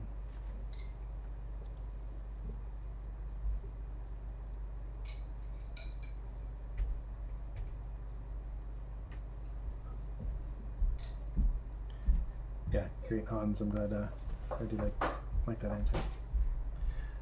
All right, so Dorian, we're at We're at the 2-hour mark. Shall we? The end. Last couple of strokes. I would love if you would save this. This would be fun for you and I to both kind of like polish and bring to a completion because it's fun. I really like this. Saved. Excellent. Saved and flattened. Yeah. One layer. This is great. So I guess if we do have the time to finish this piece, we can post it on both of our channels, and then we can use this for if we're sharing elsewhere. I like it. That was a lot of fun. Thank you all for coming. Likewise. Gonna stop my screen. Any final words? I should mention maybe for people who are not who are on the Drawing Dojo server here for the first time, we have lots of things happening, which is really cool, organized by the community, like daily drawing sessions throughout the week, hosted by Carla and Laura. So every morning you can just come and hang out and work on your projects with great company. There's a value study challenge. There's a perspective study group studying Scott Robertson's How to Draw. You can go to the What's Going On channel. Maybe someone can link that in the chat. Great. Yeah, I would love to do this again. Yeah, we should. We totally should. Future. This is fun. I think it'd be great to make a regular thing with different artists, bringing in different people. Three-way collaboration could be really fun with this too, and have different people with different skills. I have a lot of concept artist friends, and that would be fun to get their perception of all of this. So I'll see if I can talk to a few people. Maybe we'll do this again in a couple of months. Yeah, please. Thank you for inviting me. This was great. Yeah, thank you for making time for it. I learned a lot. And I sweated a bit, tried some new things, which is good. That's awesome. Cool. Let's close for today. Thank you all. Thanks everyone for coming. All right, that was it. I hope that you gleaned some really fun things out of this. It was so much fun. I love things like this. And in the future, I think I would like to do more group collaborative sessions where we do something. I might even want to do some live streams here on YouTube. I haven't done a single live stream yet, and I think it's time so that you all, my community, can interact with me and with different artists that I bring on, and we do some drawing together, painting, be able to answer questions live, and I think that would be so much fun. Thank you again for watching, and keep creating.